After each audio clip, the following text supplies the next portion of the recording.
কেমন আছেন সবাই? আশা করি ভালো আছেন। আজকে শনিবার 13 জুলাই 2024, 29 আষাঢ় শেষ প্রায়। খুবই দুঃখজনক ব্যাপার। যাক, দেখেন যে 730 কোটি টাকা ব্যয়, 730 কোটি টাকা ব্যয়ের পরেও ঢাকার এই পানি জলাবদ্ধতার কোনো ধরনের পরিবর্তন আসে নাই। 4 বছরে ঢাকার 2 সিটি কর্পোরেশনের জলাবদ্ধতা নিরসনে কমপক্ষে 730 কোটি টাকা খরচ করেছে। এবং সবচেয়ে বড় ব্যাপার যে এই সিটি কর্পোরেশন কয়েকদিন আগে নিউজ হলো, রাজস্ব আয় বিভিন্ন কর্টর বাড়িয়ে রাজস্ব আয় বাড়াইছে দ্বিগুণ, কিন্তু নাগরিক সুবিধা বাড়ায় নাই। অর্থাৎ শুধু করই বাড়াচ্ছে, কিন্তু এই সিটি কর্পোরেশনগুলো কি সুবিধা বাড়াচ্ছে না। এটা একটা সমস্যা। কিন্তু নেতৃত্বের জন্য যোগ্য নন ট্রাম্প, আবারও গড়বড় বাইডেনের। দেখেন, এটা হচ্ছে নিউ ইয়র্ক টাইমসের একটা প্রতিবেদন।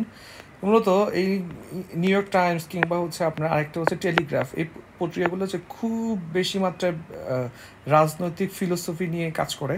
সেক্ষেত্রে হচ্ছে আপনাদের থেকে হচ্ছে এই ধরনের নিউজগুলো পাবেন। দেখেন যে কে যোগ্য না, এটা কিন্তু হচ্ছে কোনো একটা পত্রিকা ডিফাইন করতে পারে না।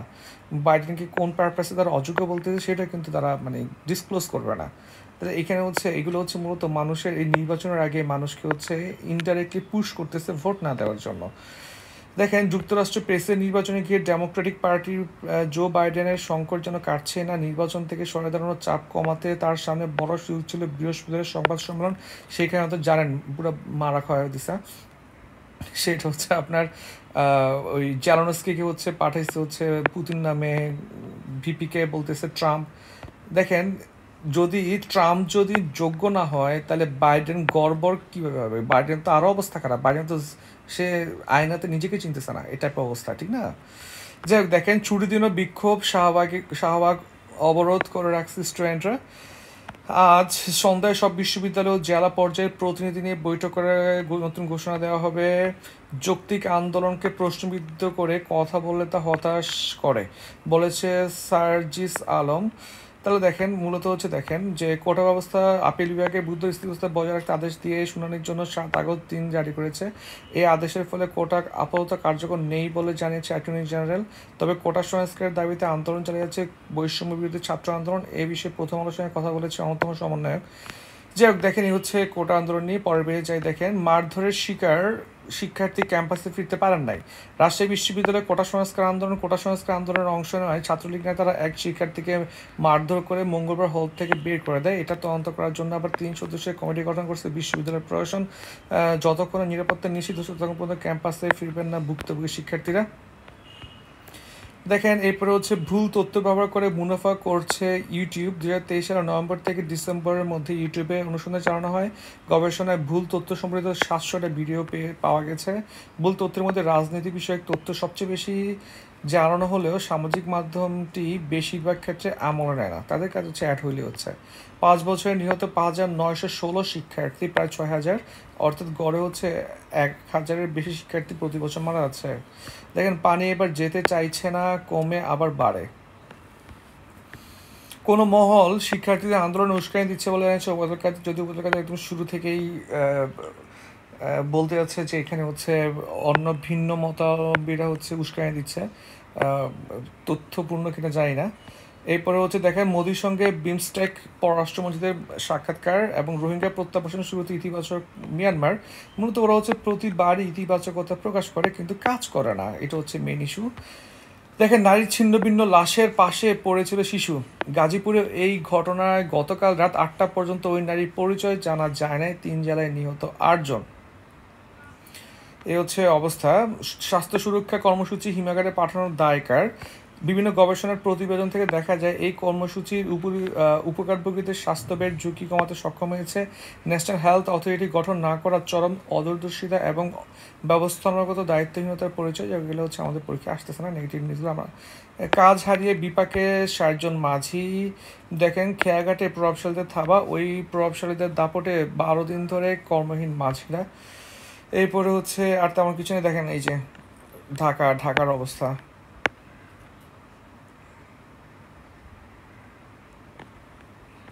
এখানে তেমন কিছু নেই, বিজ্ঞাপন।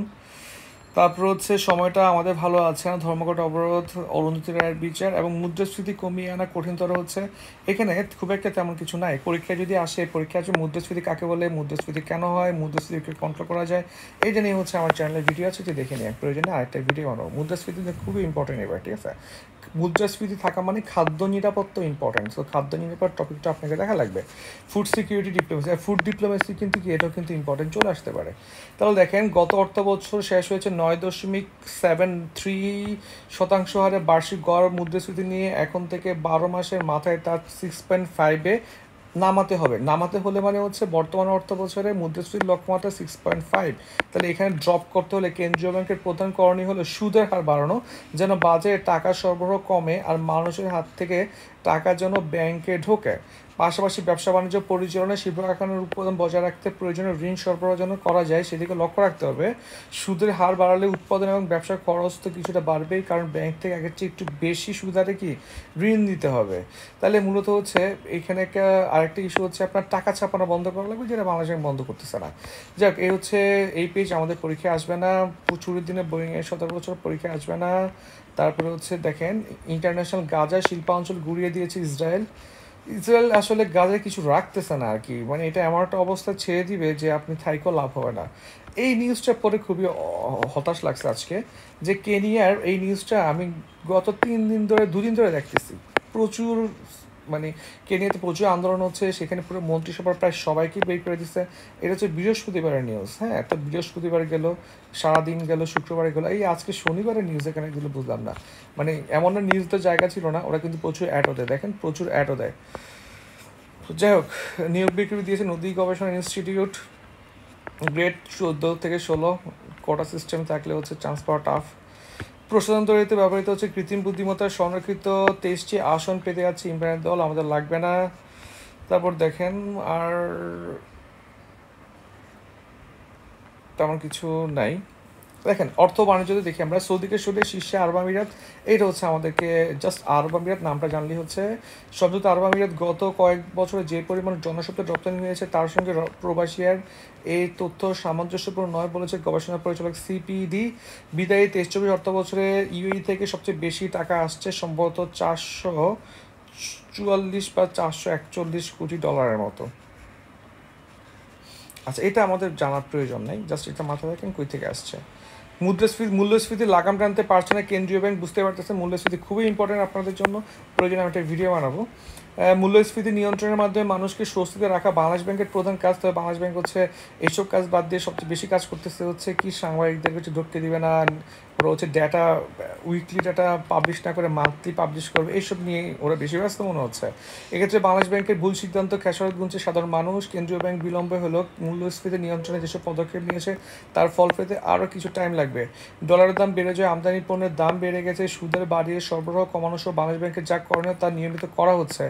দেখেন, এই দেশে মানুষের গত এক যুগের মধ্যে সদ্য 23-24 অর্থ বছরে নিত্য পণ্যের দাম নিয়ে সবচেয়ে বেশি চাপে ছিল। যাই হোক, এই এটা আর 7 কারণে কোরবানির পশুর চামড়ার দাম কম, এগুলো পরীক্ষা আসবে না, তবে চামড়া শিল্পটা ইম্পর্টেন্ট, এটা নিয়ে একটা ভিডিও বানাবো আশা করি যদি টাইম পাই।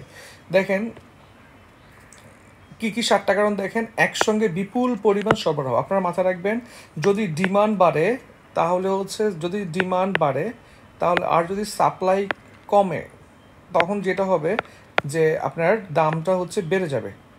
আবার দেখেন, সাপ্লাই যদি বেশি হয়ে যায় একসাথে তখন ডিমান্ডটা কমে যায়, আর ডিমান্ড কমে গেলে দাম কমে যায়, এগুলো হচ্ছে বেসিক ইকোনমিক্স ল।